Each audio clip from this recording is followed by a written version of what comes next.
नमस्कार, जनप्रवास सुपरफास्ट में आपका स्वागत है। मैं हूं हेमेंद्र सिंह। एक नजर डालते हैं आज की सुर्खियों पर।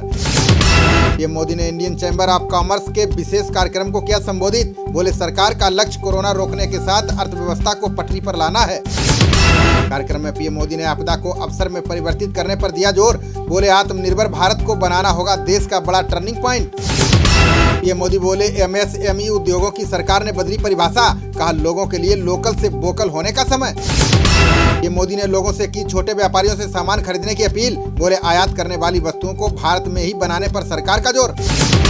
पीएम मोदी ने ग्रामीण अर्थव्यवस्था को गुलामी से मुक्त करने का किया दावा। बोले, अपने उत्पाद और उपज कहीं भी बेच सकेंगे देश भर के किसान।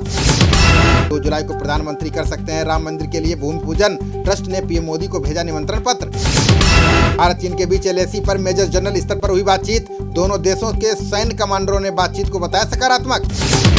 4.5 घंटे से ज्यादा चली वार्ता में भारत ने यथास्थिति बहाल पर दिया जोर। का सीमा पर सैनिकों को तुरंत हटाए चीन। राज्यसभा चुनाव से पहले राजस्थान में सियासी संकट के बादल। सीएम अशोक गहलोत ने की विधायकों के साथ बैठक। कांग्रेस ने 110 विधायकों को होटल में किया शिफ्ट। गहलोत बोले, भाजपा ने खरीद बिक्री के लिए 2 महीने टाले राज्यसभा के चुनाव। अशोक गहलोत ने भाजपा पर लगाया विधायकों की खरीद फरोख्त का आरोप। बोले, जयपुर पहुंचे अरबों रुपए, राजस्थान में हो सकता था एमपी वाला खेल। प्रवासी मजदूरों के लिए केंद्र सरकार ने बनाया मास्टर प्लान। 70,000 किलोमीटर सड़क बनाकर करोड़ों लोगों को देगी रोजगार।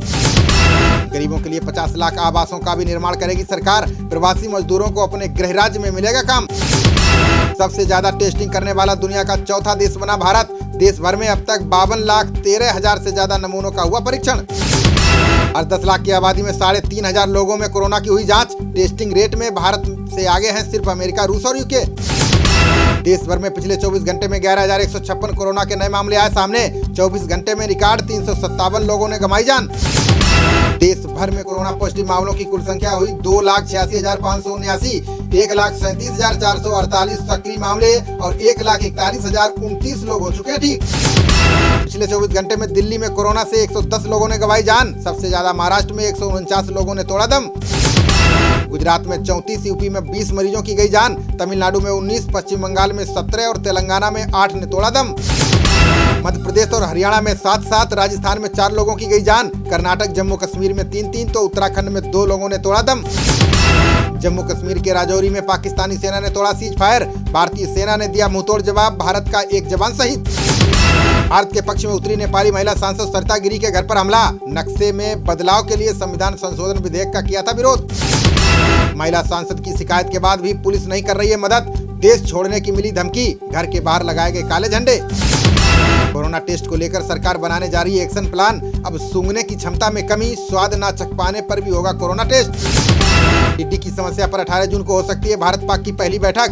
जून से नवंबर तक 6 द्विपक्षीय बैठकों का दोनों देश करेंगे आयोजन। 12वीं की बाकी परीक्षाओं पर रोक लगाने के लिए सुप्रीम कोर्ट में याचिका। छात्रों ने कोरोना के बढ़ते मामलों का हवाला देकर परीक्षा रद्द करने की रखी मांग। दिल्ली बीजेपी अध्यक्ष आदेश गुप्ता नहीं कर सकेंगे पार्टी में नियुक्तियां। पार्टी हाईकमान ने पार्टी कमेटी बनाने का वापस लिया अधिकार। बीजेपी के अरुण सिंह और विजया राठकर को मिली अहम जिम्मेदारी। अरुण सिंह और विजया बनाएंगे दिल्ली बीजेपी की प्रदेश टीम। सीमा विवाद पर सीएम योगी की नसीहत पर बोले नेपाल पीएम ओली। का किसी की धमकी से नहीं डरता नेपाल। कोरोना टेस्ट को लेकर नोएडा की निजी लैब पर बड़ा फर्जीवाड़ा। नेगेटिव रिपोर्ट को टेस्ट में बता रहे थे पॉजिटिव रिपोर्ट। फर्जी पॉजिटिव रिपोर्ट आने के बाद लोगों को कोरोना वार्ड में कराया गया भर्ती। सीएमओ ने जानकारी मिलने के बाद सभी को भेजा वापस उनके घर। महाराष्ट्र के मंत्री आदित्य ठाकरे ने लॉकडाउन लागू करने पर उठाया सवाल। बोले, 4 घंटे के नोटिस पीरियड पर लॉकडाउन की घोषणा गलत। प्रधानमंत्री मोदी ने इजराइल के पीएम नेतन्याहू से फोन पर की बात। कोरोना पर सहयोग करने समेत कई मुद्दों पर हुई चर्चा। सीएम ठाकरे ने महाराष्ट्र के लोगों से कोरोना संकट पर की अपील। का गाइडलाइंस का उल्लंघन बढ़ने पर फिर लग जाएगा लॉकडाउन। कोरोना पर सीएम केजरीवाल ने अमित शाह से की मुलाकात। दोनों नेताओं के बीच दिल्ली में कोरोना संकट पर हुई चर्चा। केजरीवाल ने अमित शाह से मुलाकात को बताया सकारात्मक। बोले, गृह मंत्री ने कोरोना पर हर संभव मदद देने का दिया भरोसा। ईडी ने नीरव मोदी और मेहुल चोकसी पर और कसा शिकंजा। दोनों की हांगकांग में रखी 1350 करोड़ की ज्वेलरी हुई जब्त। राष्ट्रीय मानवाधिकार आयोग ने दिल्ली सरकार को भेजा नोटिस। कहा, कोरोना वायरस के कम टेस्ट किए जाने पर सरकार दे जवाब। नितिन गडकरी ने कांग्रेस के जारी हमलों पर किया पलटवार। बोले, अब तो समाजवादी और साम्यवादी भी नहीं दिखती कांग्रेस। आज लाल निशान पर हुई शेयर बाजार की शुरुआत। सेंसेक्स 188 अंक नीचे, निफ्टी में 57 अंकों की दर्ज की गई गिरावट। राष्ट्रपति डोनाल्ड ट्रंप 19 जून को ओक्लाहोमा में चुनावी रैलियों की करेंगे शुरुआत। कोरोना वायरस के चलते 3 महीने से स्थगित थे कार्यक्रम। कोरोना से बचाने वाला 3800 रुपए का आया LED मास्क। आप कब बोल रहे हैं और कब मुस्कुरा रहे हैं बताता है मास्क। कोरोना फैलने को लेकर अमेरिकी हेल्थ एजेंसी ने दी नई जानकारी का कोरोना के 1000 पार्टिकल्स अंदर जाएंगे तभी होंगे संक्रमित। मेघालय में स्कूली छात्रों की माफ करनी होगी 50% फीस। सीएम ने कहा सरकारी और वित्त पोषित स्कूल लागू करें नियम। उत्तराखंड के कैबिनेट मंत्री सतपाल को कोरोना से नहीं मिली राहत। बेटा, बहू और पोते को कोरोना इलाज के बाद अस्पताल से छुट्टी।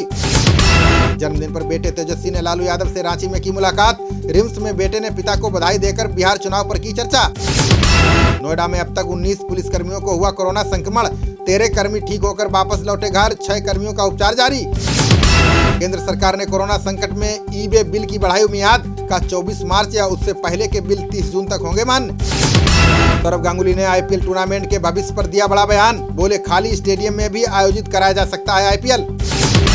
सौरव गांगुली ने IPL की मेजबानी करने की बताई पूरी तैयारी का। इस साल टूर्नामेंट के आयोजन के सभी विकल्पों पर कर रहे काम। खबरों का सिलसिला जारी रहेगा। देखते रहिए जनप्रवाद। नमस्कार।